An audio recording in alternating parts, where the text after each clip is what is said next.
મારું નામ દિવ્યેશભાઈ દેસાઈ, તાલુકા પ્રમુખ, ભારતીય કિસાન સંઘ। આજ રોજ અમો ઉપલેટા મામલતદાર કચેરી ખાતે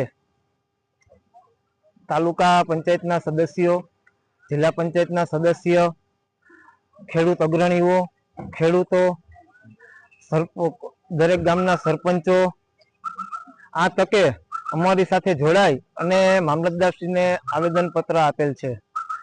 તાજેતરની અંદર સરકારશ્રી દ્વારા ટેકાના ભાવે મગફળી ખરીદી અંતર્ગત ફેસ વેરિફિકેશન તથા બાયોમેટ્રિક પદ્ધતિથી જે ખરીદી કરવા માટેના જે નિર્ણયો લીધેલા છે, ખરેખર તે નિર્ણયો ખેડૂતોના હિત વિરોધી નિર્ણય છે।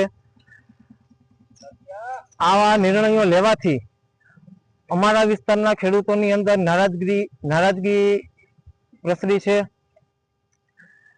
કારણ કે મોસ્ટ ઓફ ગામડાઓની અંદરના વિસ્તારના ખેડૂતો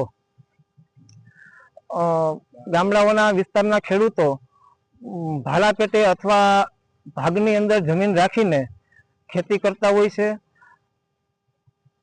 મોટા ભાગના જે ખાતેદારો અને જે માલિકો છે તે પોતાના ધંધાર્થે બીજા રાજ્યોમાં અથવા તો મોટા શહેરોની અંદર વસવાટ કરે છે। માટે જો એ લોકોને રજીસ્ટ્રેશન અર્થે અહીંયા આવી શકે નહીં, માટે ખેડૂતો અને માલિકો એમ બંને અલગ અલગ છે। જો ખરેખર સરકારશ્રીને મગફળી ખરીદી અંતર્ગત એને સાચી સ્પષ્ટતા જ કરવી હોય તો ખેડૂતોના ખેતરની અંદર ગ્રામ પંચાયતના તલાટી મંત્રી, ગ્રામ સેવક અથવા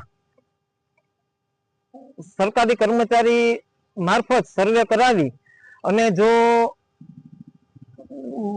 જૂની સિસ્ટમ પ્રમાણે ખરીદી કરવામાં આવે તો જ ખેડૂતોને ન્યાય મળી શકે અને ખેડૂતોને એનો લાભ મળી શકે અને ખેડૂતોના હિતનો નિર્ણય કહેવાય। આ આવેદનપત્રના માધ્યમથી અમારી માંગ એટલી જ છે કે સરકાર ખેડૂતોના હિતનો નિર્ણય કરે।